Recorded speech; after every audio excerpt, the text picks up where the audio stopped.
Mas estamos gravando. Ramon, meu amigo, como é que você tá? Tudo bem?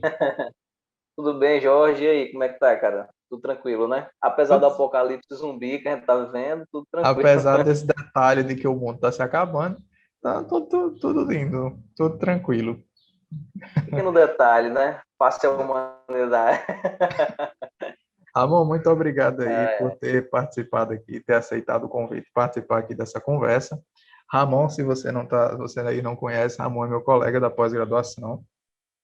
Ele, assim como a gente também costuma postar bastante coisa legal sobre literatura, está sempre fazendo umas ideias muito massas, trazendo umas discussões, comentando leituras, discutindo com vários convidados também. Tem as lives, que eu gosto muito das lives que a Ramon faz, as coisas bem massa mesmo. Normalmente a gente está sempre conversando sobre livro, mas a gente conversa sobre muita coisa também, né? Sobre coisas aleatórias aí da vida, sobre a pós-graduação, sobre tudo. E aí eu convidei o Ramon para participar aqui também desse nosso novo projeto, acho que dá para dizer assim. E eu queria que Ramon comentasse aqui para a gente um livro que tenha sido marcante, um livro que tenha deixado ele marcado, um livro que tenha deixado Ramon, como a gente tem dito aqui, um leitor riscado. E aí Ramon vai comentar um pouco qual foi a obra que ele escolheu, que eu não faço a menor ideia de que qual tenha sido, e nós vamos desenvolvendo daí. Beleza, beleza. Não, eu que agradeço, Jorge, tá participando aí do quadro aí que você tá encabeçando. Eu sei que já teve aí algumas pessoas bem legais que participaram. E, cara, prazer. É sempre bom, né? Estar conversando sobre literatura, sobre arte. É também uma forma da gente tirar um pouco, acho que o peso, né, dessa, enfim, dessa existência que a gente está tendo agora nesse momento, né, que várias Aham, pessoas estão, felizmente, ou internadas ou estão em estado grave. é sim. Assim, não que não vale a pena falar sobre isso, né, vale sim muito, mas a gente também precisa da arte, da literatura para a gente lançar outros pontos de vista, né, sobre a vida. E, cara, assim, eu vou ser sincero, quando você me falou que tinha que escolher um livro, assim, que tivesse me riscado ou marcado enquanto leitor, eu fiquei muito em dúvida, bicho, assim, eu tenho dois livros que eu gosto, na verdade, três que eu gosto muito, que marcaram muito, assim, a minha trajetória enquanto leitor e tal, né, aí eu até oscilei, assim, disse, rapaz, vamos ver qual é o livro que eu vou escolher. E esses três livros são livros de escritores brasileiros, né? Então eu pensei nessa pegada desses três, eu só podia escolher um, né? Mas nessa pegada desses três, eu disse assim, não, mas eu vou, acho que tem um livro que tem me marcado assim mais contemporaneamente falando, que inclusive é um livro que eu estudo, né, no doutorado, que inclusive eu acho que Jorge já adivinhou qual é, que é o Ficções do Borges, do Jorge Ah, Luiz Borges. cara, Escolhi esse livrinho aqui, que apesar de pequeno, né, ele tem muitas coisas aí para serem discutidas e debatidas, né, Jorge? com Então, o certeza. Jorge, que você que é xará do Jorge, né? Pode Do Jorge crer, Luiz Borges. pode crer. Eu brinco com a minha namorada dizendo que quando eu tiver tipo assim, já cheguei onde eu queria chegar, não quero mais fazer nada, aí vou assinar assim, Jorge Luiz Witt. Só para tirar uma onda, só para ser, Só para dar aquele grau, assim, né? só para Naquele tirar uma peso onda. normal. Inclusive, a minha edição está aqui, coincidentemente, a minha edição está aqui. Aquela que a gente conversou uma vez, Assim, eu a utilizei do para. Vórtice, né? É, É legal porque essas edições aí essa coleção que saiu pela Companhia das Letras, com as obras do Borges, né? Acho que saiu História Universal da Infâmia, saiu Ficções, Antologia Pessoal, enfim, outros. Eles são todos tipo como fossem vórtices, né? Assim, né? A capa é meio uma coisa meio quadriculada, tá bem é legal. uma coisa parece que você não sabe se está caindo ou se está subindo, e sei lá, coisa meio labiríntica, né? É muito massa. É, muito bacana. É muito massa. Ramon, me diga uma coisa, como foi que você chegou nesse livro? Como foi que esse livro chegou em você? Porque eu Então, acho que vamos lá. você já comentou alguma coisa sobre isso em alguma conversa que a gente teve, mas eu não estou lembrado. Então, cara, na verdade, esse livro é o seguinte: eu fazia o mestrado, né, na Federal do Sergipe, na Universidade Federal do Sergipe. Inclusive, eu até brinco, né, com as pessoas assim que eu tive uma formação. Eu sou formado em letras português e francês, né? Então você está dizendo, tá, mas você se formou em letras português e francês e vai estudar um cara argentino, né? Então que loucura é essa? Mas eu sempre brinco que eu tive uma formação. Eu tive muitos professores ou que eram nativos, né, de países francófonos, ou que eram da França mesmo. E foi uma formação assim, em alguns aspectos na área da literatura um pouco rígida, vamos dizer assim, no bom sentido da palavra, tá? Eu tive professores que exigiam muito da gente, assim, não só na questão da língua, como professores que levavam a literatura muito a sério, assim, né? Uhum. O estudo do texto literário muito a sério.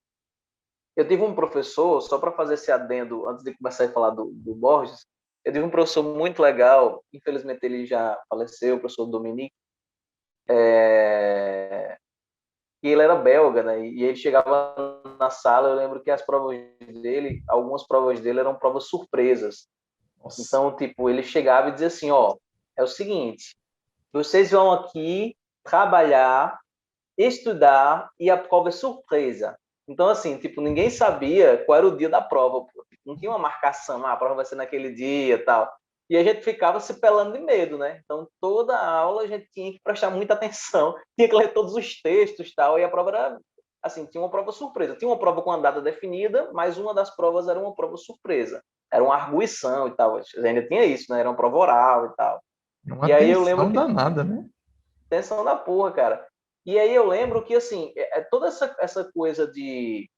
peguei professores, assim, também de literatura brasileira que também eram muito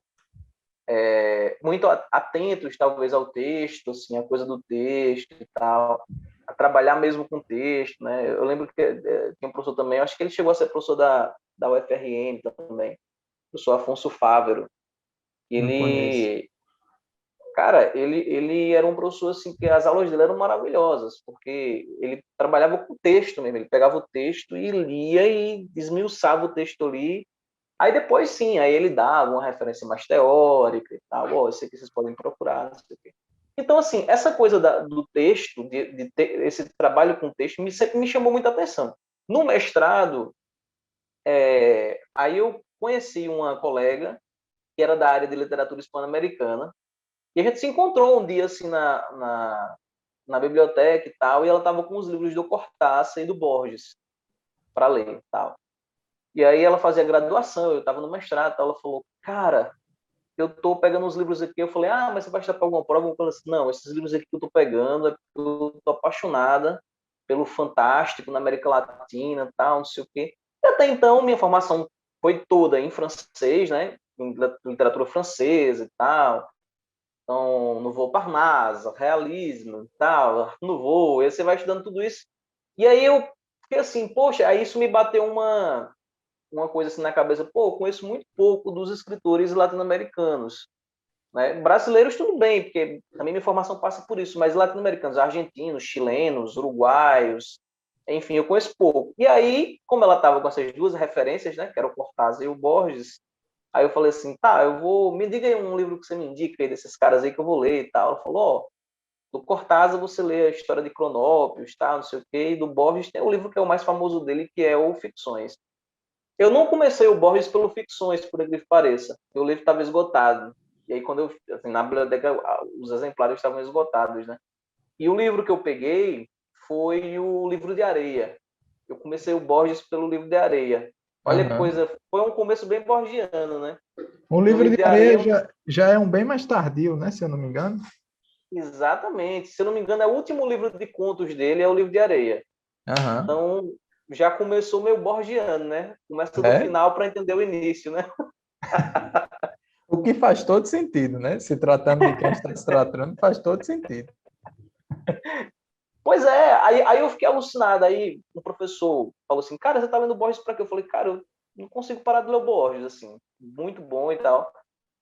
E eu, na época, eu tava fazendo uma dissertação sobre uma coisa que não tem nada a ver com Borges, né? Estava fazendo uma dissertação sobre a construção do espaço na narrativa de Zélia Gattai, enfim, era uma coisa mais memorialista, eu pegava as narrativas de diário e tal.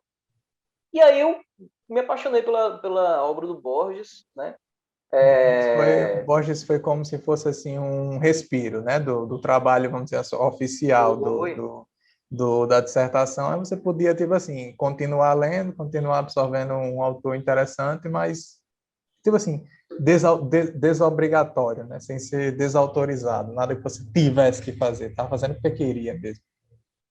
exatamente. E eu achei, pô, muito massa, assim, algumas questões, tal. Eu falei assim, cara, eu posso, sei lá, depois eu posso pensar em aliar o útil ao agradável, estudar esse cara aí de alguma forma, fazer um trabalho sobre algum ponto dele e tal. Mas eu não pensava em, por exemplo, fazer um projeto sobre Borges, ou entrar no doutorado para estudar o Borges. E aí, enfim, vários caminhos, né, foram rodando, aí comecei a dar aula, universidades particulares, tal, não sei o quê. E aí, depois de um tempo, quando a gente dá muita aula, acho que isso acontece com a maioria dos professores, assim, a gente fica querendo voltar a retomar coisas que a gente tinha abandonado, né? Principalmente em relação a leituras de coisas que você gostava, enfim, porque a aula ela tem uma coisa muito legal que é você ter contato com as outras pessoas, né? Tipo, você Sim. ter contato com a galera, tipo, os alunos também estão lendo coisas diferentes, você tem outras visões de mundo também ali. Mas a parte ruim é porque chega um determinado momento que a coisa fica muito, começa a ficar um pouco repetitiva, mesmo que você mude os textos, mesmo que você, mas você sabe que, por exemplo, todo semestre você vai dar aula de teoria literária, então tipo, você não vai poder escapar daquilo, né? Então tipo, É como se tivesse aquele cronogramazinho, né, aquele roteiro, aí você fica meio preso. exatamente. Aí eu voltei para o Borges, já quando eu era professor, né, das particulares e tal. E aí, cara, aí eu disse, não, eu vou fazer alguma coisa, um doutorado, alguma coisa assim em cima desse cara. Aí fiz o projeto, entrei e estou aí estudando no Borges agora, sofrendo, mas sofrendo no bom sentido, tá? Claro, lá é brigando, né? Brigando, jogando tapa com Borges, discutindo, brigando. Isso é aquela coisa, né? Relação de amor e ódio com o autor escrito, com o autor que a gente estuda. Ah, Cara, total. eu lembro que quando eu comecei a ler isso aqui, eu li, assim, contos soltos. Eu não peguei nenhuma obra específica e li toda, não.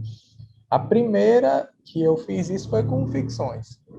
Fora essa, eu devo ter lido inteiramente, tipo assim, quanto livro mesmo, não como conto. Eu devo ter lido aquela nova antologia pessoal, que eu gosto muito. Sim. Talvez, talvez seja o que eu goste mais, porque tem os contos que eu mais gosto do ficções e outras coisas legais. E tenho alguns contos do Aleph também, que eu gosto muito.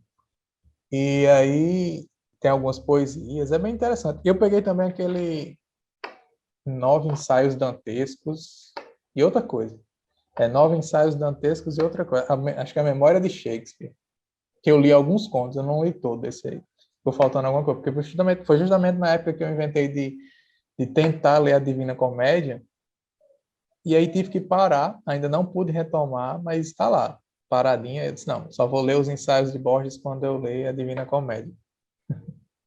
É porque tem muito da Divina Comédia ali, né? Na obra É, do Borges como um todo. Isso é você- interessante, porque, assim, só uma coisa que eu acho interessante falar a gente sempre pensa o Borges como um escritor que leu pra caramba, né? Tipo, poxa, o cara leu pra caramba, tal, não sei o quê. Mas eu acho que. E aí, depois que eu comecei a estudar, eu também tinha essa ideia, né? Depois que eu comecei a estudar sobre a vida dele, sobre os textos dele, enfim, até sobre o processo de criação dele mesmo, a gente percebe que ele era um cara das releituras, né? O sim, Borges era um cara das releituras. E é é, interessante falar sobre isso. E tem vários relatos. O Alberto Manguel, por exemplo, né, que hoje é um dos caras assim mais conceituados no estudo do livro, da leitura e tal, ele foi uma das pessoas que Borges já no fim da vida, né? Borges é importante que se diga que ele acabou ficando cego por causa de uma cegueira que era uma doença congênita, né? Então o pai dele ficou cego e o pai dele já sabia que o filho ia ficar cego, né? Então, desde pequeno, o pai botava, empurrava meio mundo de livro para Borges ler. Leia Enquanto, que você não tem muito tempo. enquanto E aí teria imagina o tempo, psicológico da criança, né? né? Não. Imagina aí.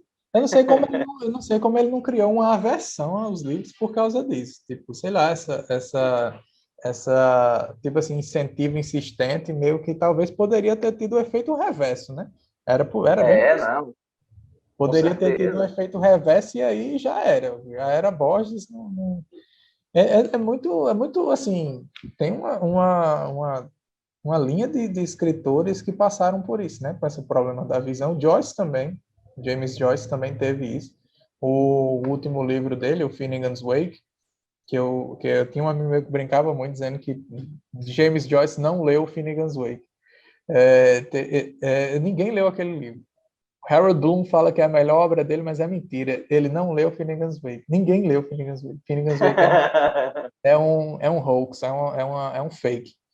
Não, mas eu ainda pretendo ler um dia, quando eu tiver alguma desculpa suficiente para ler o Finnegan's Wake.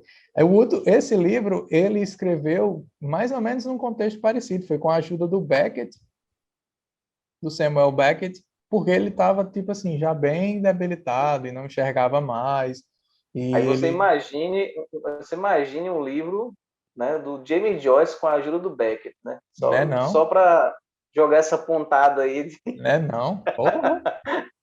O pessoal fala que o Ulisses é o livro do dia e o Finnegan's Wake é o livro da noite, que é muito mais assim, mais, sei lá, escuro, mais sombrio.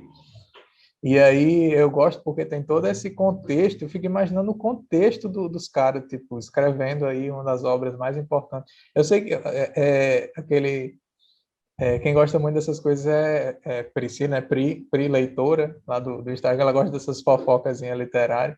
Ela fala Gosta. que ela estava comentando esses dias, eu não sei se você sabe, mas veja bem, repare, Beckett tinha um rolozinho com a filha do Joyce, com a Lucia Joyce, que era uma menina que foi tratada pelo Freud. Simplesmente, Olha ela foi aí. tratada, ela tinha, se eu não me engano, ela tinha esquizofrenia e ela passou por um tratamento com o próprio Freud, que Joyce não ia nem um pouco com a cara dele.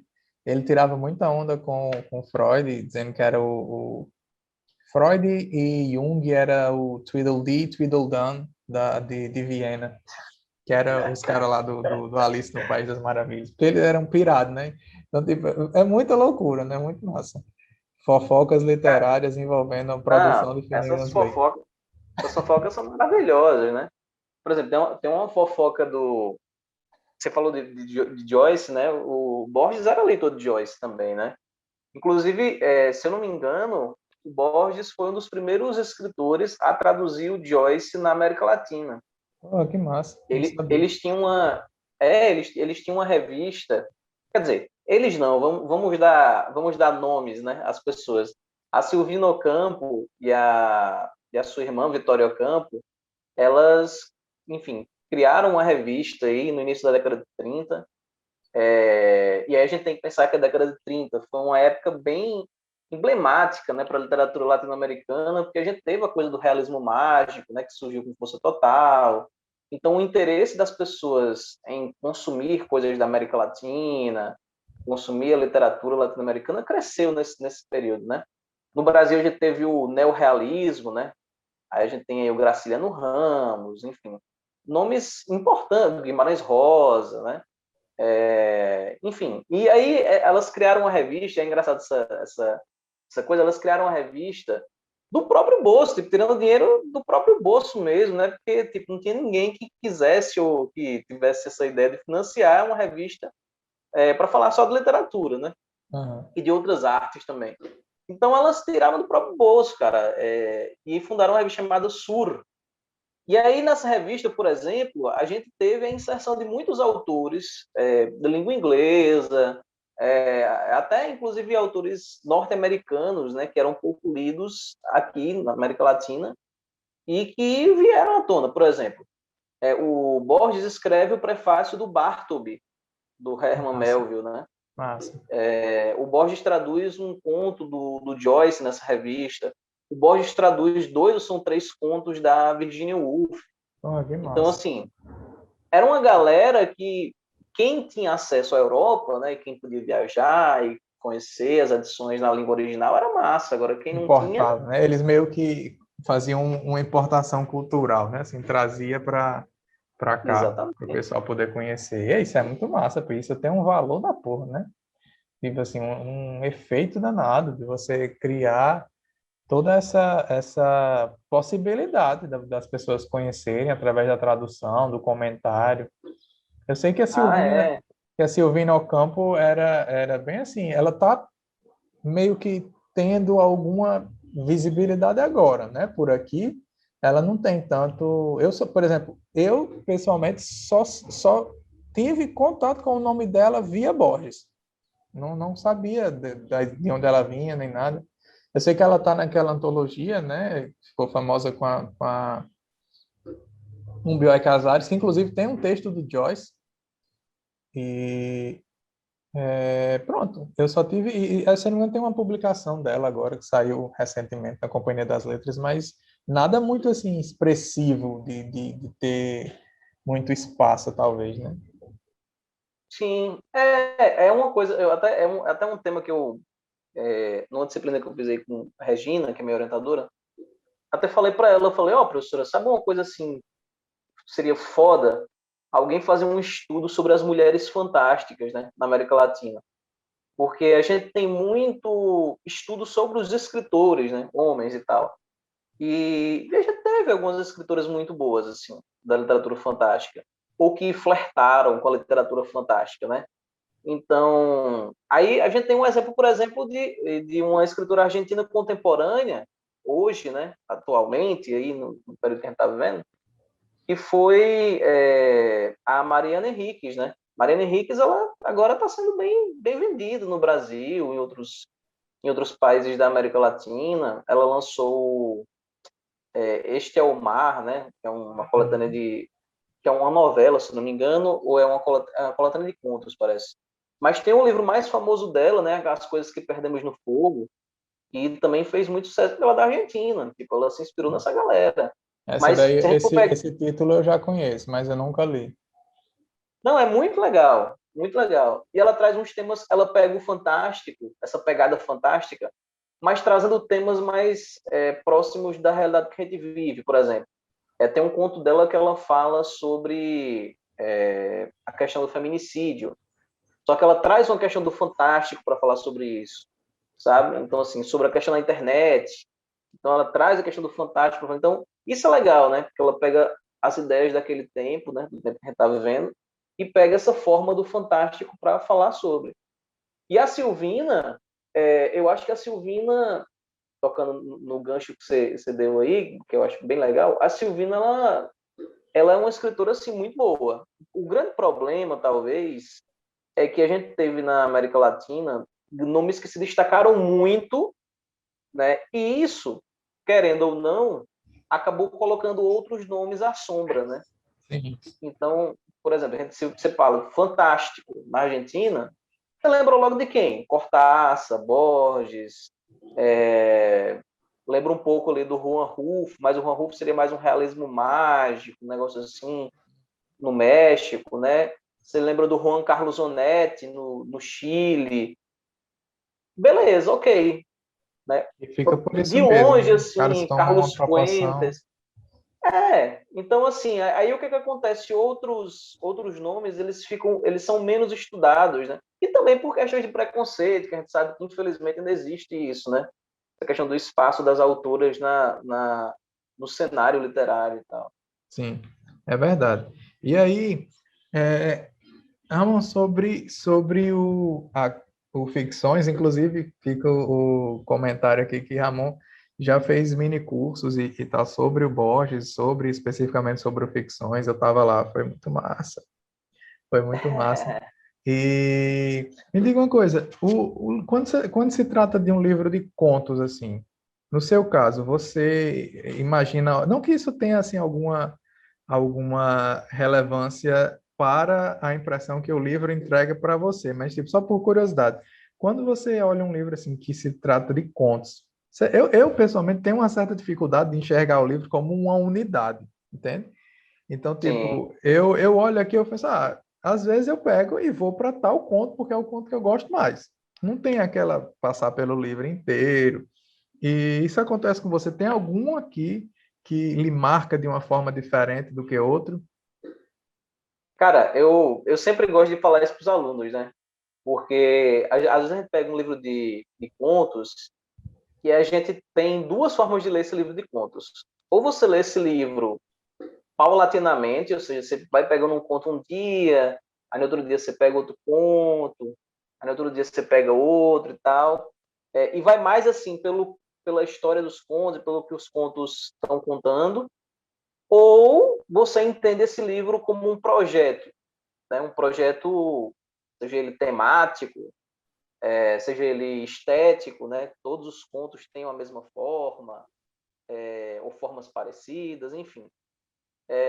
No caso dos livros de conto, eu sempre sigo um conselho que um ex-amigo meu, né? Digo ex porque ele já faleceu, o Antônio Carlos Viana, ele sempre dizia, ele, grande contista brasileiro e tal, que eu tive a honra de conhecer, ele dizia assim, olha, para um conto entrar num livro de contos, ele tem que bater um papo com os outros, entendeu? Então, assim, tipo, não adianta eu só jogar um conto ali dentro em meio a tantos contos que falam de temas que dialogam, mas esse conto não dialogar com esses temas. Sim. Então, eu sempre penso assim, o livro de contos como uma espécie de projeto, né? Um projeto que foi feito, ali pensado pela pessoa que escreveu. E aí, assim, depois que o livro é publicado, né? Claro, o leitor tem a liberdade de ler como ele quiser. O cara comprou o livro, se ele quiser só ler o primeiro e ler o último, beleza. Tipo, o livro é dele, ele pode ler do jeito que ele quiser, Não é né? nenhum crime, né? Ninguém não vai levar o cara Não, para. de jeito nenhum. Mas, assim, eu sempre gosto de pensar o livro como um projeto. Tipo, por que esse cara botou esse conto e não o outro? Por que ele escolheu essa ordem aqui? Primeiro esse daqui, depois esse, depois esse. No caso do Ficções, especificamente, por que ele dividiu em duas partes? Ele poderia não ter dividido, poderia tentar tudo, né? Por que ele deu título às partes? O que esses títulos dizem, né? Sim. Então, assim, seja por obsessão de querer saber, ou seja por uma questão de gostar de ver esses contos agrupados dentro de uma ideia, eu gosto de pensar o livro de contos assim, né? Assim, dessa maneira. Mas Entendi. aí também, se tratando do Borges, isso é uma coisa totalmente fluida, né?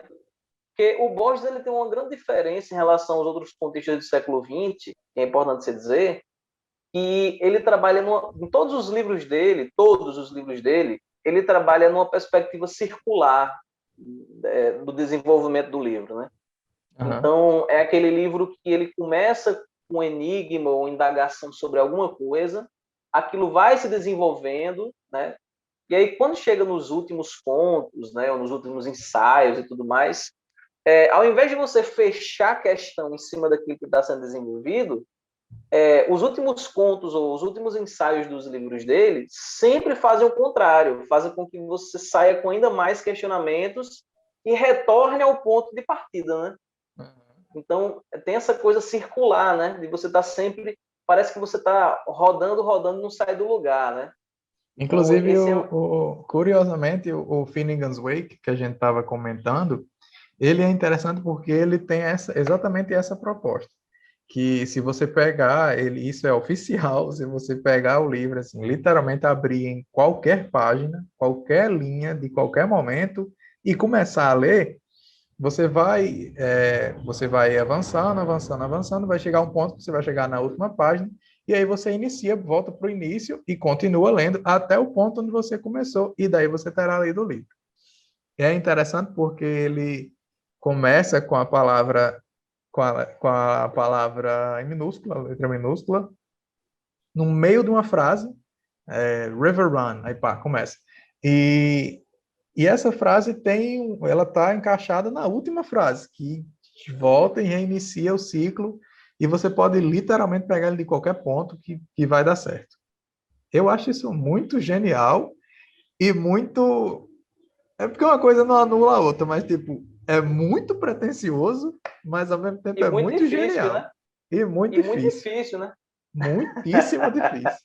Eu fico imaginando assim, cara, será que ele escreveu esse negócio? Escreveu e simplesmente pegou o original assim, abriu e disse, pronto, eu vou começar aqui. Aí cortou o resto e botou para trás assim.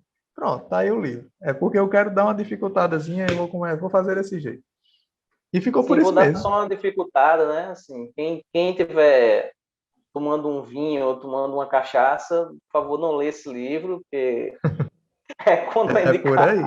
É contraindicado. Não, não leia de noite, porque se você for sonhar não que não é nada de terror, mas tipo, é um negócio meio, o livro se passa num universo meio onírico, uma coisa assim meio louca. E já pensou se lê um negócio desse e vai inventar de dormir, vai sonhar e vai, sei lá, acordar, será que volta desse sono? Não sei. É aquela coisa. Se Rapaz, eu não, se eu não me engano, eu li em algum lugar que o Borges não gostava do Finnegan's Wake. Tipo, ele tem uma idolatria pelo Ulisses, mas o Finnegan's Wake ele não torcia o nariz assim, não gostava muito. Mas é, é, o, não, eu só ia dizer, só ia comentar que o Borges, ele tinha umas opiniões um pouco contraditórias, né? Assim, é engraçado porque, um pouco não, muito, né? Um pouco eu tô sendo gentil com ele. Mas ele, durante a vida, ele teve vários posicionamentos distintos, né? Sobre a mesma coisa. Então, a gente tem, por exemplo, um Borges que, na década de 20, era uma pessoa extremamente nacionalista, no sentido de valorizar aspectos da Argentina e tal, inclusive de pensar a Argentina, e eu acho que essa foi, talvez tenha sido a grande contribuição dele nessa fase, pensar a Argentina como algo para além da terra, né? Mas sim, a Argentina como um espaço que recebeu imigrantes europeus, que sim, realizou intercâmbios culturais com esses imigrantes e tal. Isso eu achei bem legal. Mas, ao mesmo tempo, a gente tem também o Borges mais, chamado de Borges mais cosmopolita, né? Já no final da vida, né? Na segunda parte da sua vida, que é um Borges um pouco menos preocupado com essa coisa de demarcar, né? Espacialmente e até politicamente algumas questões nos seus contos. Mas sobre o James Joyce especificamente, eu acho interessante porque em vários momentos o Borges chegou a idolatrar alguns autores e no momento seguinte, em anos seguintes, ele desdizia, né? Não, mas isso aí é porque eu não tinha lido o livro tal, depois que eu li o livro tal, aí caiu no meu conceito. Por exemplo, Edgar Allan Poe era um deles, né? e era, Tem que uma, massa. tem uma biógrafa que foi, inclusive, um dos casos aí do Borges, pesquisadora e tal, a Maria Esther Vasquez, e ela fala, inclusive, que em vários cadernos do Borges, ele diz que o Borges leu tanto o poema do The Cat Black, não, era outro poema dele, Do Corvo? do Corvo, o Corvo, The Crown, né? Aham. E leu tanto o Corvo, né? Que, no livro lá que o Borges tinha do poema, que tinha várias anotações, assim, tipo, tinha a metáfora do Paul, né? Nevermore, tal, não sei o quê. E aí ele dizia, ficou ruim isso aqui, podia ter colocado tal. Aí ele riscava, puxa, vai certo, podia ter botado assim, tá? Então, assim, era coisa da reescrita mesmo, né? Assim, era um processo quase que de Pierre Menard, sabe? De você pegar, assim, aquilo que foi escrito originalmente e dizer, mas eu consigo escrever melhor do que esse cara fez aqui. E você Aham. ir e ficar E refazendo e é tal. muito massa, né? Porque, tipo, por um lado, você pode interpretar isso como, cara, você não está sendo arrogante o suficiente para achar que você vai mudar o texto, não. Mas, assim, isso por um lado. Mas, por outro lado, eu acho que não, assim, você também pode interpretar isso como, assim, não tem nada de sagrado ali. Se eu quiser reescrever, eu reescrevo mesmo, e não tem... E ninguém ninguém vai fazer o quê? Edgar Allan Poe vai vir aqui tirar onda comigo? Vai vir riscar a faca aqui comigo? Não vai. Então, tipo, eu vou fazer o quê? Eu vou reescrever, que eu estou com vontade, eu tenho a manha de fazer, eu vou fazer. Eu acho isso muito massa, eu acho isso muito massa. Eu estava conversando com... Isso passa por toda a questão que eu queria tratar com você também, sobre o riscar dos livros, né? Eu comentei Sim. com essa questão com Silvia, e inclusive toda essa ideia de fazer essas conversas, essas, essas conversas, né? Esses diálogos, veio de um comentário que ela fez. Eu acho que não sei se eu cheguei a comentar com você que eu coloquei no Instagram, né, aquela caixinha de perguntas, e perguntando se as pessoas riscavam os seus livros.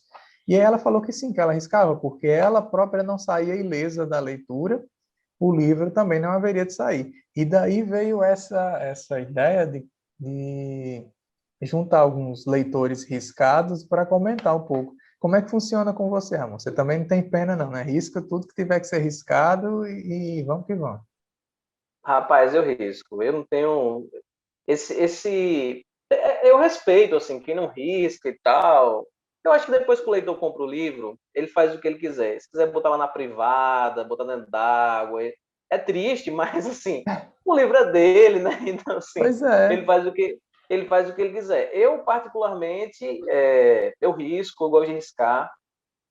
Eu gosto de me perguntar coisas no livro, entendeu? Então, por massa, exemplo, massa, massa, massa. Aconteceu isso esses dias. Tipo, eu tô lendo um livro agora quer dizer, tava lendo um livro agora do Osman Lins, livraço Eu assim. fiquei O nome muito do livro, curioso, você postou lá no Instagram, fiquei muito curioso com esse livro. cara, livraço assim, livraço. E aí tipo, tinha umas coisas que ele falava, por exemplo, tem uma parte lá que eu achei fantástica.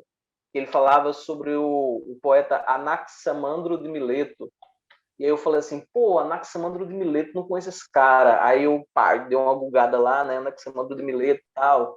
Foi um dos caras que descobriu a questão do ar, das nuvens, tal. Foi ele que refletia, né, sobre as nuvens, como é que aquilo se desenvolvia e tal. E aí, cara, assim, coisas fabulosas que você descobre, né? E aí, tá, risco lá o nome do cara, circulo lá, eu boto assim, pesquisar, tal, né? Aí eu lembro que uma coisa que eu lembrava é que existia o Tales de Mileto, né? Que é um dos pais da história, né? E Eu estava tal. confundindo com esse aí, então. Acho que eu achei que fosse a mesma pessoa. Pois é, então. Aí eu assim, não, eu sei que existe Tales de Mileto. Aí eu puxo uma setinha e boto assim, Tales e Anaximandro eram da mesma cidade? Aí boto ponto de interrogação, né? Pô, os dois eram de Mileto ou é outro Isso Mileto é e muito tal? Então, assim, maravilhoso, cara, muito e massa. o cara vai se perguntando, né? E aquele vai ecoando e tal. É muito legal. Mas eu também, uma coisa que eu faço, que eu tenho a mania de fazer, sempre, é de comentar, cara. Assim, eu sublinho o trecho que eu gosto e comento, assim. Às vezes eu penso assim, porque às vezes o cara lê um trecho e aí você diz assim, ah, isso pode dar um diálogo com tal coisa, com tal autor e tal, não sei o quê. Então tem muito disso no que eu anoto, assim. Ah, sei lá, o Raduan Assar, por exemplo. Você pega lá um trecho do Raduan Assar e ele faz a referência ao Flores do Mal. Aí você, caralho, isso aqui tá no Flores do Mal, pô. Aí você puxa uma seta, bota lá, vê o Flores do Mal, poema tal, dá para fazer um diálogo, tá? Não sei o que. Aí você, sabe assim, então você puxa seta, você circula, você faz altas doideiras, assim, eu sou desses, eu costumo riscar, marcar, me Eu tenho, perguntar, eu tenho essa sabe? coisa do. Essa coisa da pergunta é muito massa, cara, muito massa. Tipo, dos caras lá de Mileto. Tipo, será que era a mesma Mileto? Será que era a mesma cidade? Era a mesma época? Eu acho isso muito massa. Essa coisa dos diálogos, eu também faço isso. E uma coisa que eu acho interessante também, que às vezes acontece, é que, tipo, eu faço autorreferências no mesmo livro. Então, eu tô lendo lá, e, isso aqui e tal coisa. Aí eu coloco assim embaixo, página tal, tal, tal.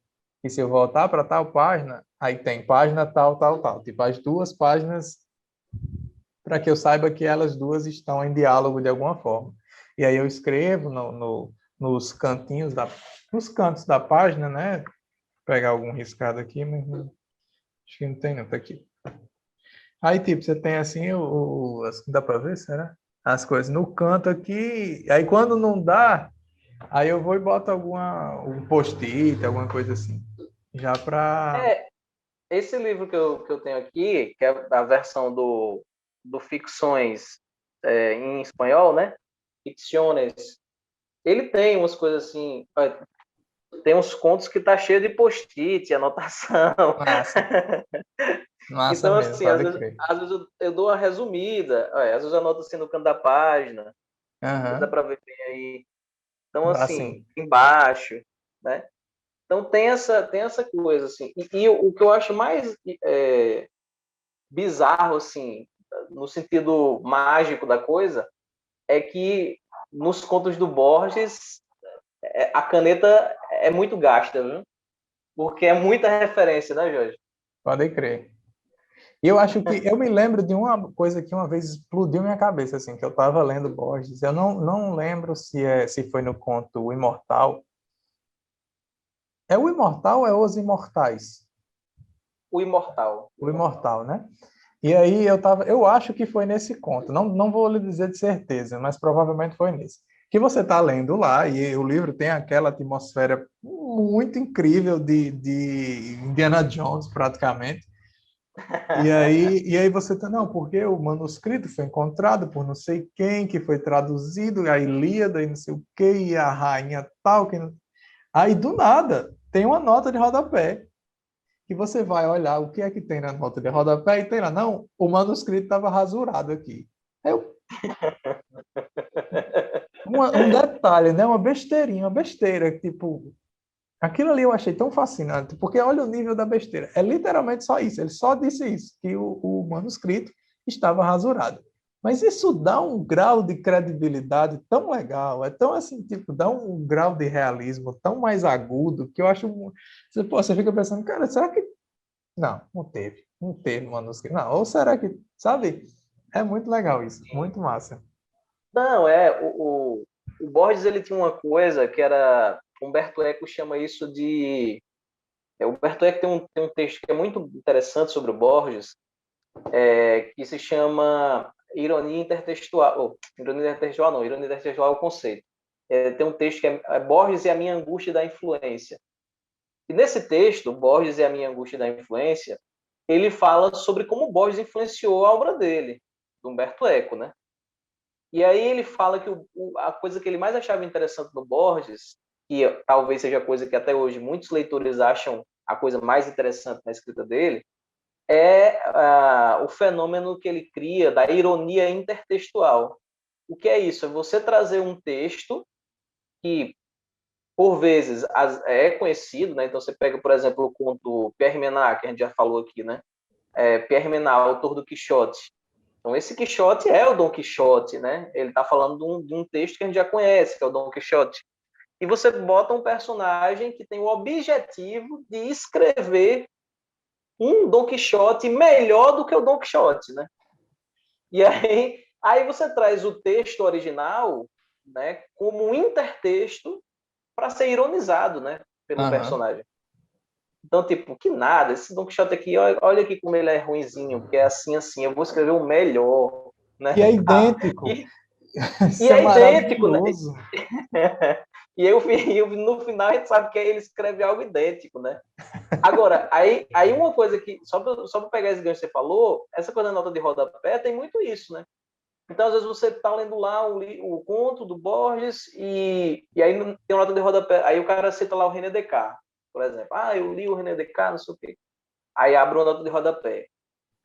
Ele achou que leu o René Descartes, mas na verdade ele leu coletânea do Bertrand Russell. Aham. Capítulo tal, não sei o quê. Aí você vai, pô, deixa eu ver essa coletânea. É como se já fosse engraçado, né? A Aham. nota de rodapé desautorizando o narrador, né? Como se isso já Aham. não fosse engraçado. Tipo, a nota de rodapé tá dizendo, pô, o cara tá tirando onda com você, pô, ele não leu esse cara não, ele leu outro, ele tá achando que, né? Como se isso Aham. já não fosse engraçado, aí você vai procurar lá o livro do Russell, tipo, esse livro não existe, tá ligado? Tipo, é uma referência inventada. Isso é muito bom. Isso é muito bom. Uma vez eu vi em algum canto, não me lembro onde foi, que tinha. Não, isso lembrei. Foi num filme. Não, talvez eu esteja equivocado. Ou foi naquele filme O Desprezo, de Godard, ou foi em algum filme do Herzog, aquele Casper House, se eu não me engano se foi o Casper House, alguma coisa assim, que o filme começa com uma citação. Ele abre o filme assim, pá, uma citação, uma coisa bem massa, bem filosófica e tal. Aí Francis Bacon. Beleza, Francis Bacon. Aí depois eu fui ver que, tipo, ele simplesmente inventou a frase, escreveu a frase de qualquer jeito e colocou o nome de Francis Bacon lá porque ele quis. E, tipo, e ficou muito massa. Eu sinceramente, eu passei a respeitar mais ainda o cara que tem uma atitude tão, tipo assim, eu tô tirando onda com a história da filosofia, simplesmente inventando um negócio aqui que poderia estar em algum canto, e não tá, eu não tô nem aí. É tipo, isso é rebelde num nível tão grande, eu achei Não, é muito muito massa. legal. É Tipo, muito ele massa. inventou, ele inventou o negócio, ele simplesmente inventou, e botou lá, e ficou por isso mesmo. Uma vez eu disse isso para um aluno, foi muito engraçado nessa aula, tá? A gente tava na aula de literatura, conversando lá e tal, aí ele estava fazendo monografia. E aí ele disse, professor, eu não tô querendo, não tô sabendo o que colocar como epígrafe. Deixa eu passar o carro do som, participação do... Participação do carro do som. Aí, não sei o que fazer, como eu queria dizer um negócio que fosse mais ou menos assim, você não conhece uma referência, não, de alguma coisa que dissesse mais ou menos isso, eu digo, homem, escreva isso e diga que foi alguém que disse. Aí ele ficou assim, tipo, olha, você fala o seguinte, não faça isso não, porque senão vão perguntar quem disse para você fazer e vão dizer que fui eu. E eu sou seu professor, então não é interessante. Mas assim, em outro contexto, em outra situação, que alguém não vá verificar, eu não verificaria, mas enfim, você escreva e diga que foi alguém assim bem fora da curva, alguém legal, mas ao mesmo tempo fora da curva. Diga que foi, sei lá, não vai dizer que foi Shakespeare, não vai dizer que foi, sei lá, Cervantes, porque E esses aí caras também já são, é mirar demais, né? esses caras são popstar demais. Você fala que foi, sei lá, fala que foi Rabelais, fala que foi Rabelais, que ele é legal, é considerado, mas nem tanto, não é tão famosão Idade assim. média, né? Também ninguém vai atrás, né? Exato, diga que foi, sei lá, diga que foi alguém que, sei lá, fala que foi o Chaucer, que é um cara bem antiguão, alguma coisa assim. Aí lá, beleza, beleza. Aí saiu achando graça. Mas eu falei seríssimo, vai achar que eu tava brincando, tava tirando onda, mas eu falei seríssimo. Não, cara, isso é muito engraçado. Você falou do Chaucer, né? O Borges era leitor do Chaucer também, viu? Que massa. Ele inclusive, e isso é uma coisa também que assim, eu não leio em inglês, né? Não tenho essa dádiva georgiana, mas, assim, é muito interessante isso, porque dizem, eu não sei se é verdade porque eu não leio inglês, mas dizem que esse estilo do Borges, do cara começar, o narrador começar a contar uma história dizendo assim, aconteceu uma história comigo há muitos anos e agora eu tentarei contá-la para vocês, meus queridos leitores, tal. Sabe Aham, esse estilo assim de tentar introduzir você numa coisa quase meio fabulosa assim? aham. Diz que isso ele pegou do Chaucer. Que Ele pegou de massa, alguns cara. Não, contos de não, Chaucer. não Então, fazia ideia. assim, Que massa. dizem, né? Não, eu também não fazia ideia, eu soube essa semana. Mas dizem que ele fazia isso, né? Tal, eu falei assim, pô, que massa. Aí me deu vontade de ler o Chaucer, né? Porque eu nunca li nada dele.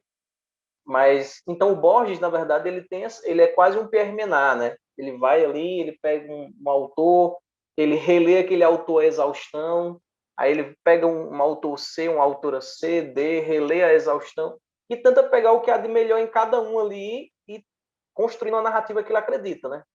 Massa, E massa mesmo. aí, isso é o que torna ele interessante, eu acho. Assim.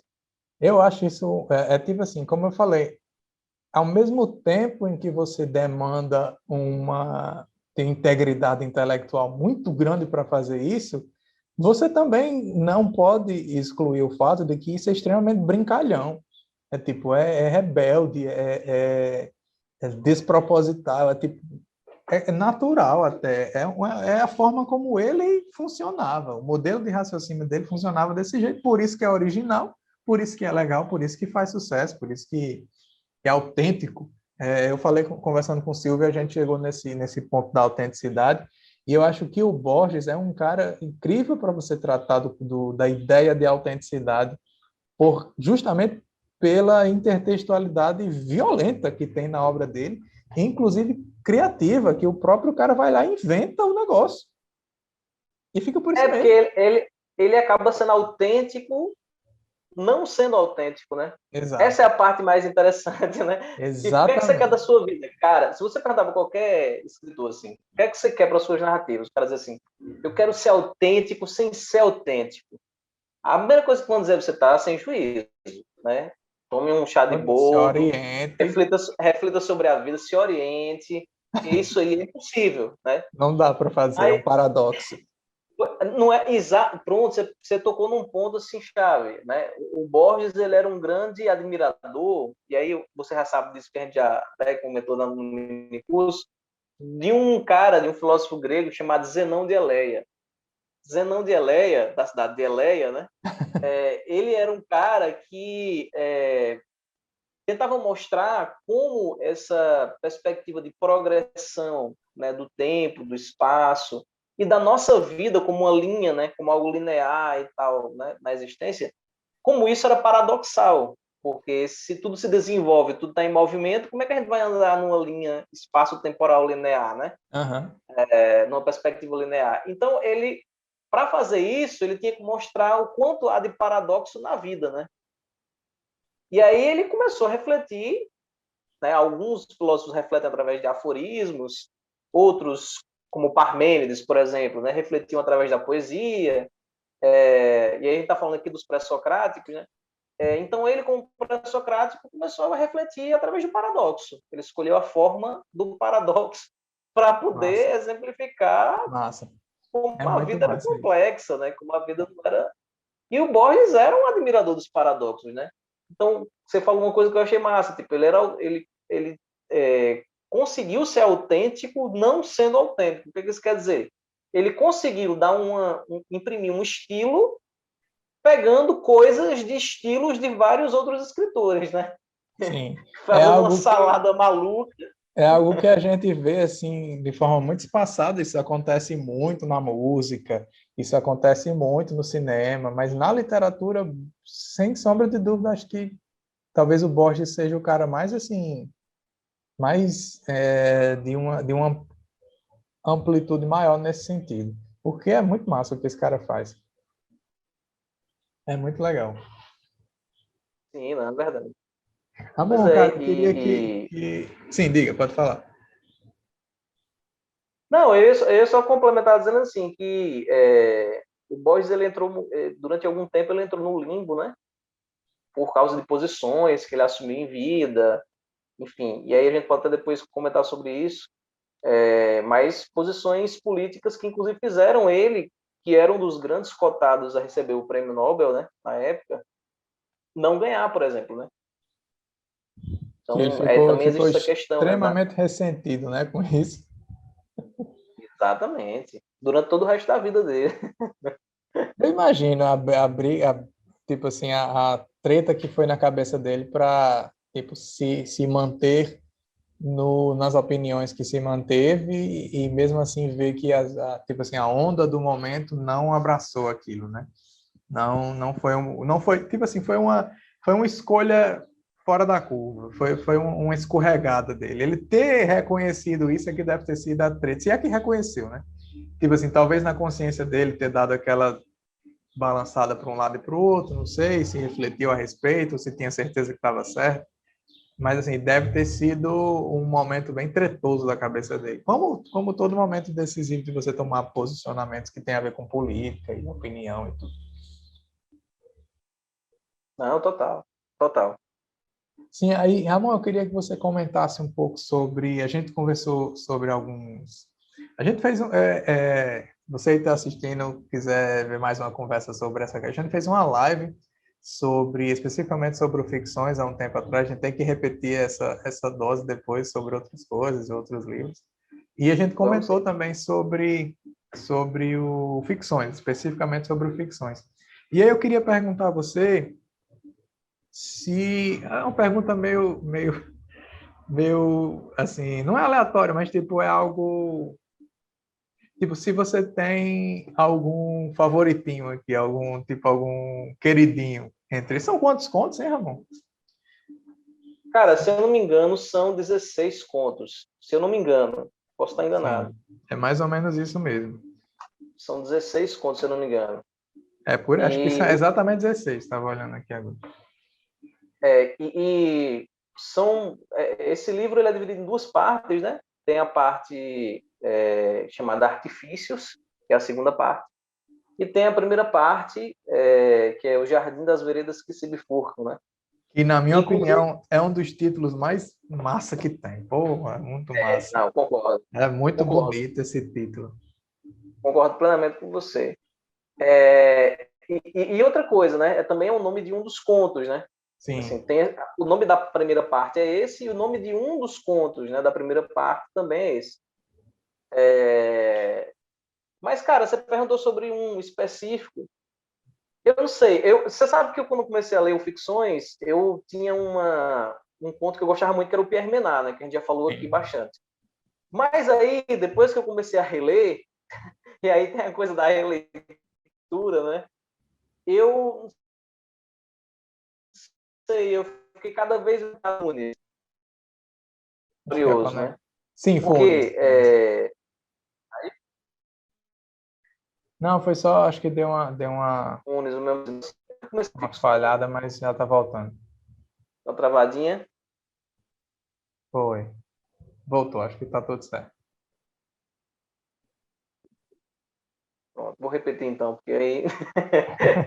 Então, eu gostava, quando comecei a ler o Ficções, eu gostava muito do Pierre Menard, né? Que era, para mim, um dos melhores contos assim, desse livro.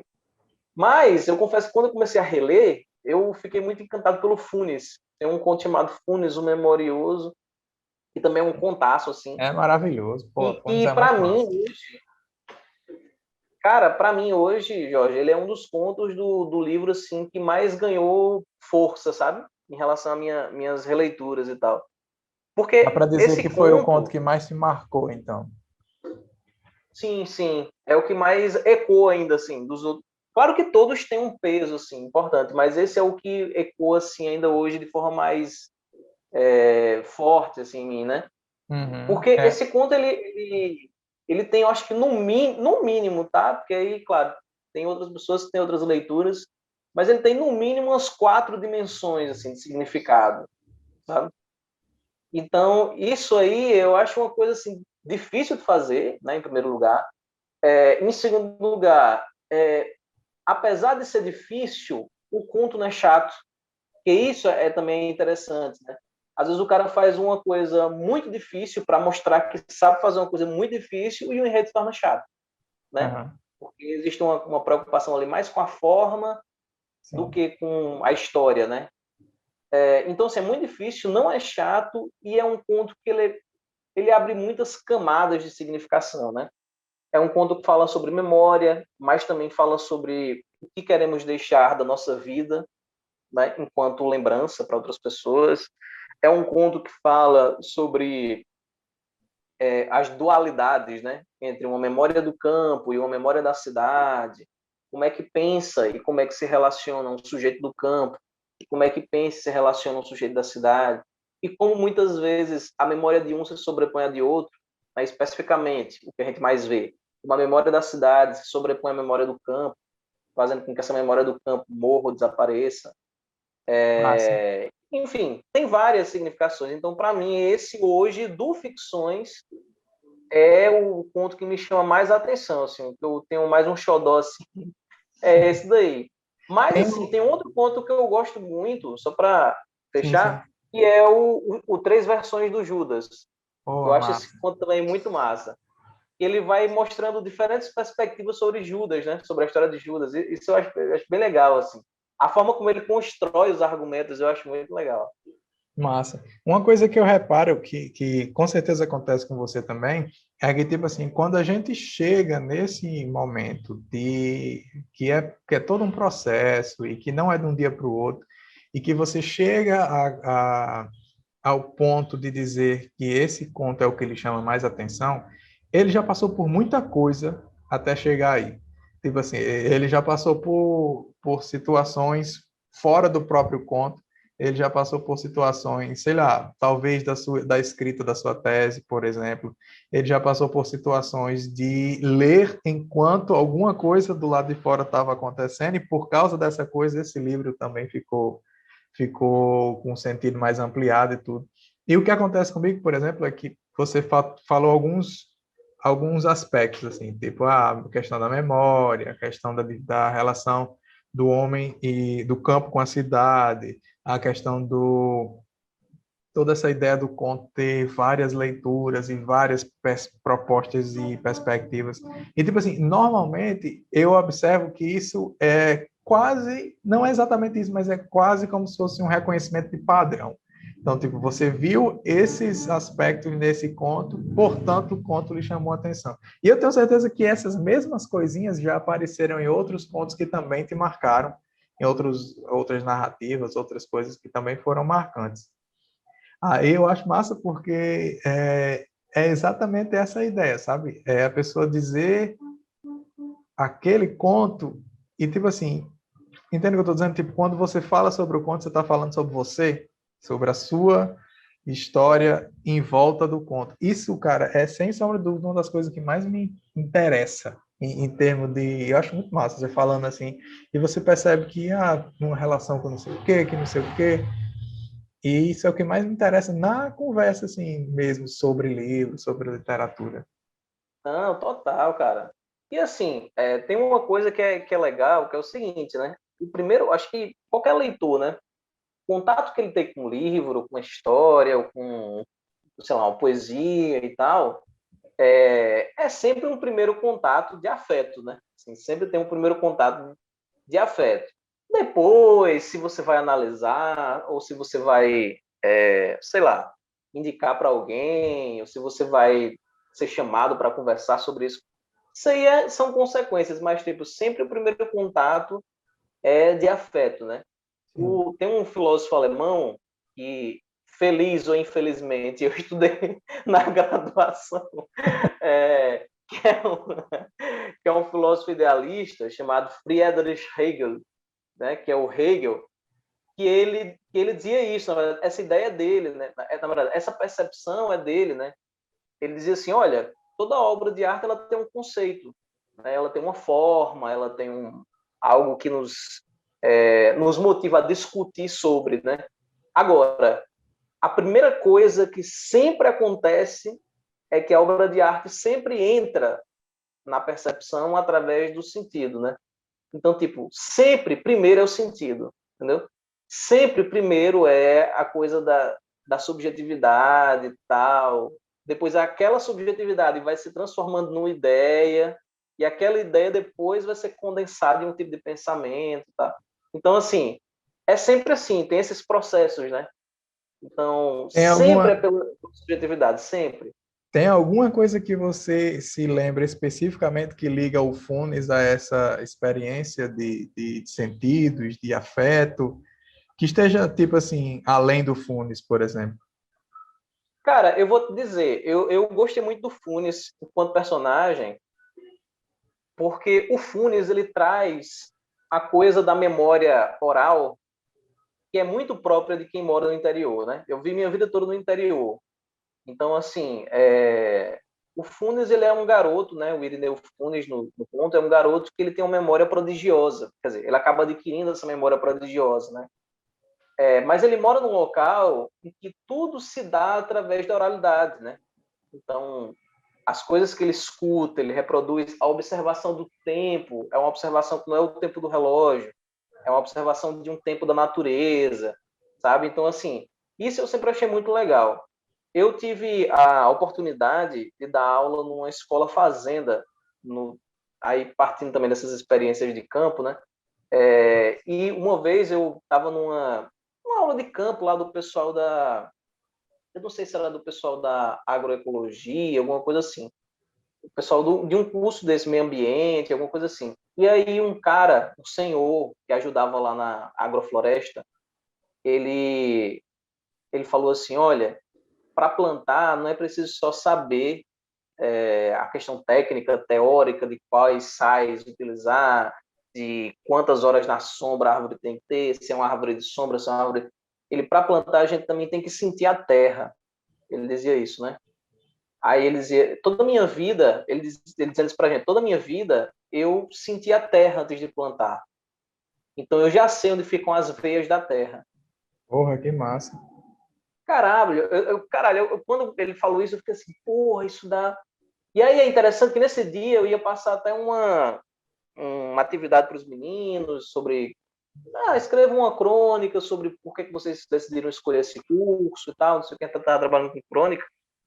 E aí depois eu falei assim, cara, eu vou pedir para eles escreverem uma crônica sobre a relação deles com a terra.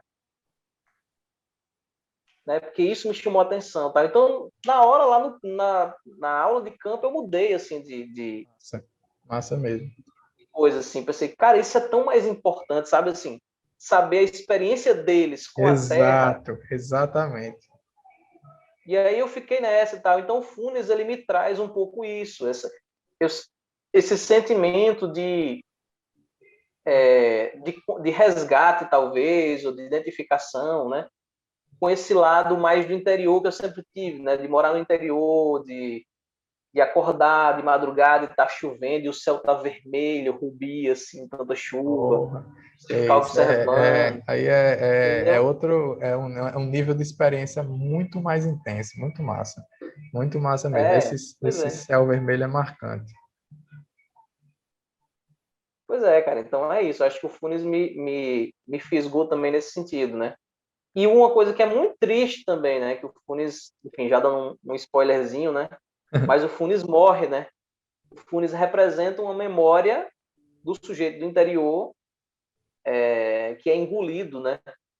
Pelo seu tempo, pela coisa do caos, da coisa caótica, né? Da Isso, modernização. isso é um você falou agora, isso me lembrou muito Torturado, inclusive. Pois é, É que um, inclusive eu não li, tô devendo essa leitura. é massa, porra, que livro massa. E, tipo, o Torturado tem essa atmosfera de, tipo, tudo que você estava falando, tanto do espaço do interior, como também o valor na pessoa que eventualmente vai envelhecer e eventualmente vai morrer, e com ela vai vir com ela vai toda a sabedoria e tal. Eu estava, só um parênteses aqui, muito fora da curva, mas que de alguma forma eu associei com isso. Eu estava vendo esses dias o podcast da 451 com a Maria Homem, que é uma mulher incrível. Ela é incrível. E, tipo, Sim, ela falando sobre o marido dela, que faleceu recentemente, o Contardo, né? Contardo Caligares. E o cara era psicanalista, era escritor, dramaturgo, escrevia coluna para Folha, era tipo um intelectual público, assim, um cara que era conhecido. E aí ela falou que estava conversando com não sei quem e tal, e se eu não me engano, eu inclusive já vi isso, outra pessoa comentando, que tipo, quando um cara daquela dimensão morre, é como se fosse uma biblioteca inteira indo embora, pegando fogo. E é mais ou menos o triste do Funes é isso, né? Porque, tipo, você imagina o que é que tá indo embora com aquele cara. Tipo, o que é que não tem em meio a toda a memória do... Se você não tá ligado, o Funes, o memorioso, é um cara que lembra de basicamente tudo. Tudo mesmo. Isso não é necessariamente uma coisa boa, né, Ramon? A gente já comentou sobre isso. É maravilhoso, cara. Muito massa. não, e a gente pensa também na pandemia, né? Assim, pegando essa reflexão que você trouxe aí, de quantas bibliotecas não foram queimadas, né, nessa pandemia? Quantas pessoas que tinham um saber não só enciclopédico, no sentido de que já tinha lido muitos livros e tal, mas um saber existencial, né, que infelizmente foi perdido, né, Jorge?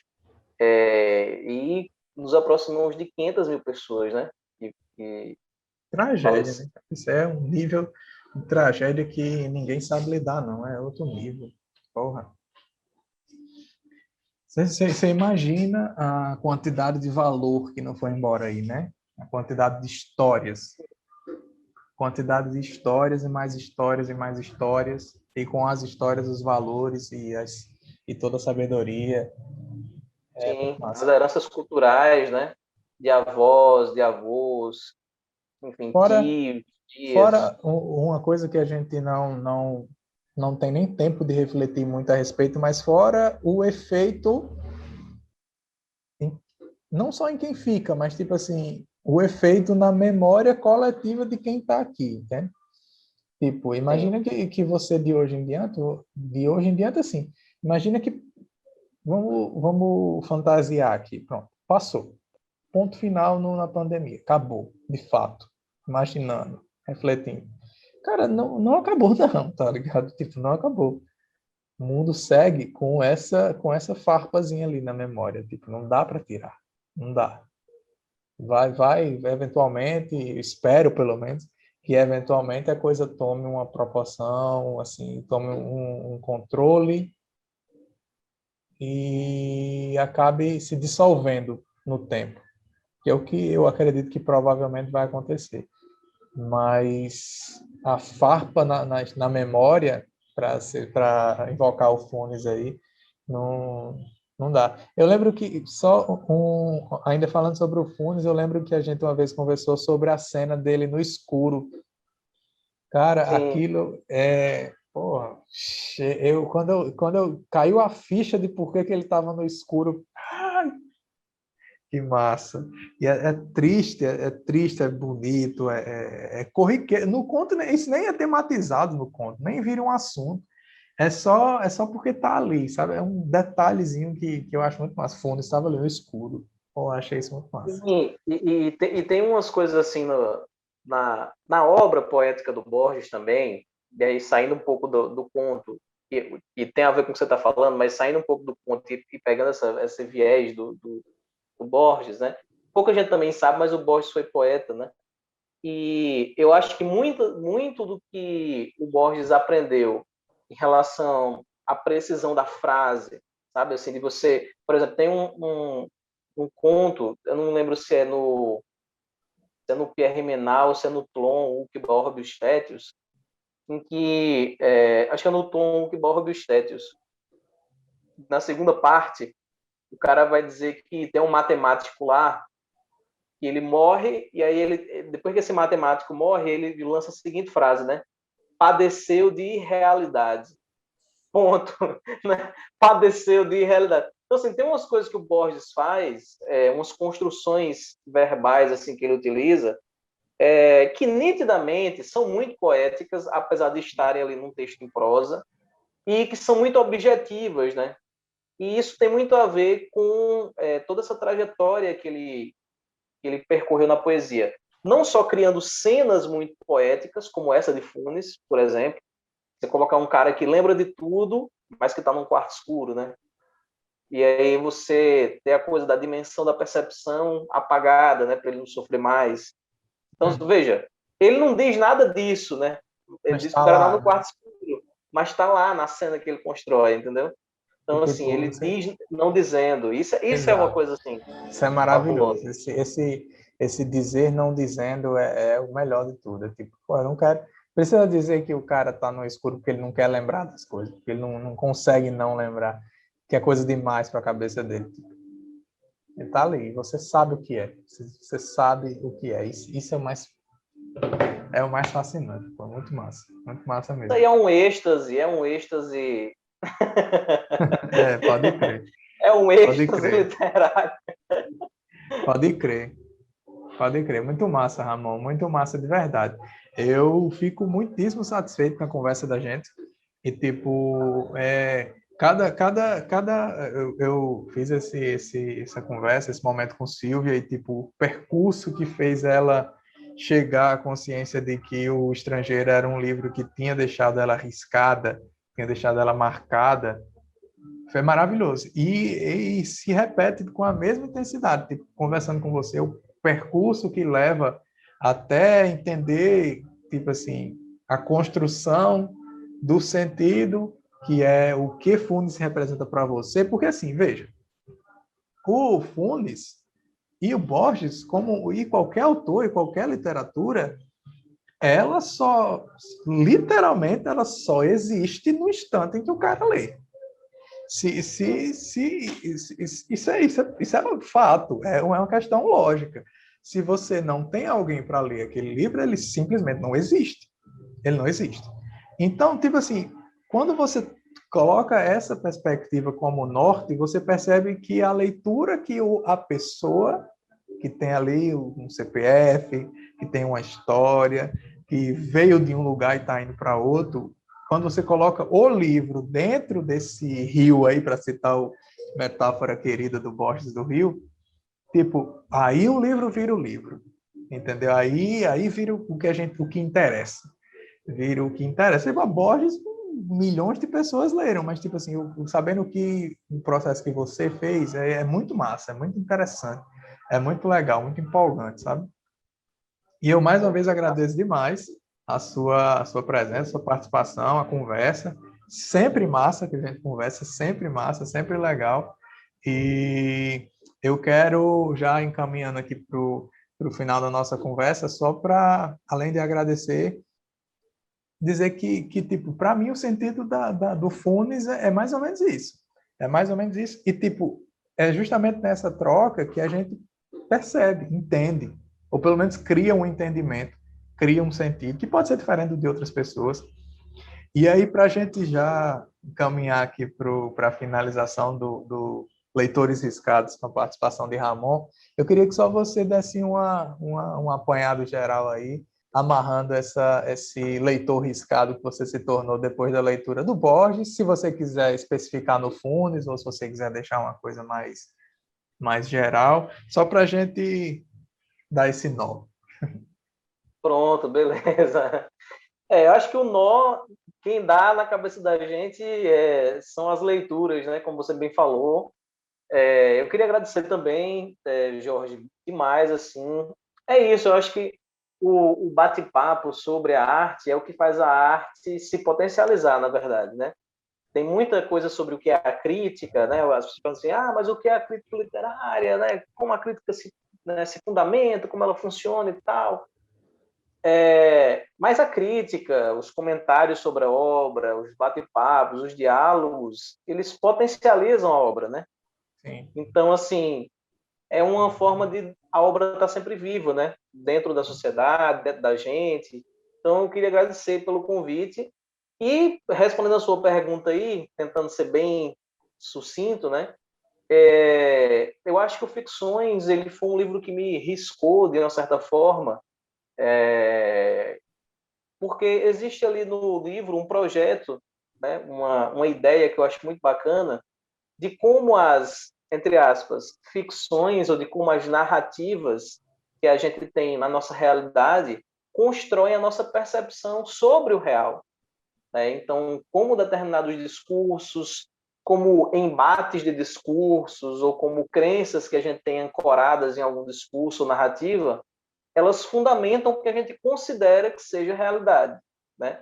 E o Borges traz isso nesse livro, ele traz isso em 16 contos que são surpreendentes, acho que a palavra é essa, o adjetivo é esse, surpreendentes, porque a cada conto você se surpreende com uma história diferente. Trabalha uma pegada do ficcional dentro da obra que foge um pouco do realismo do século XIX, início do século XX. Então ele tenta dar uma nova característica a essa narrativa, que é chamada de fantástica, né? Porque apresenta uma ambivalência, você nunca sabe se o que está acontecendo pode ter acontecido ou não.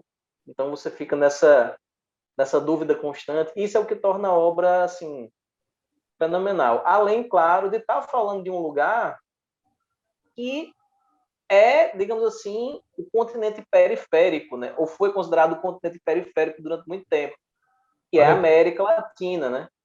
Então, face à Europa, face aos discursos europeus, a América Latina sempre foi vista com olhos, assim, os europeus sempre olharam para ela com um rabo de olho, né?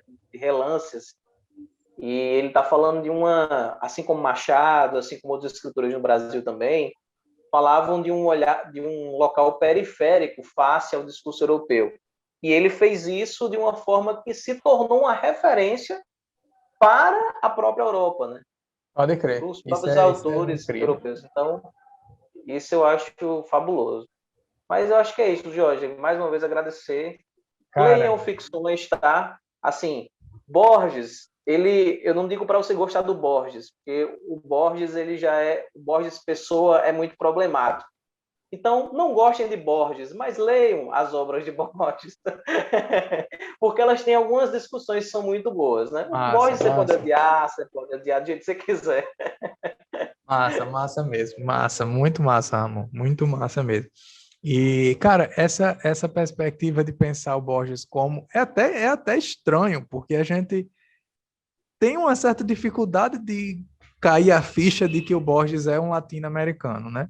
Porque ele é tão assim plural, tão amplo, tão às vezes até tipo, como você falou, tem essa parte cosmopolita dele, mas entender que o cara que estava fazendo aquilo veio de um lugar e ele sabe de onde ele veio e pensar as narrativas que constroem mundos diferentes e, ironicamente, chamar o livro de ficções e tudo isso é muito genial. Então, a gente vai ficando por aqui.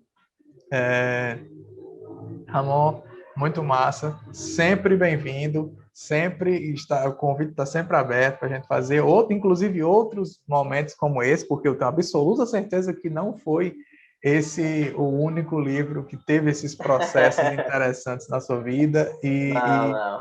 com certeza você próprio já deixou aí a dica, inclusive você no início, eu não sei se eu já estava gravando, mas você disse que tinha três que você chegou a cogitar. A Silvia disse algo mais ou menos parecido. Isso aí não me leva a mal, não, mas eu já baixei o Ficções, os outros virão. Serão episódios futuros. Beleza.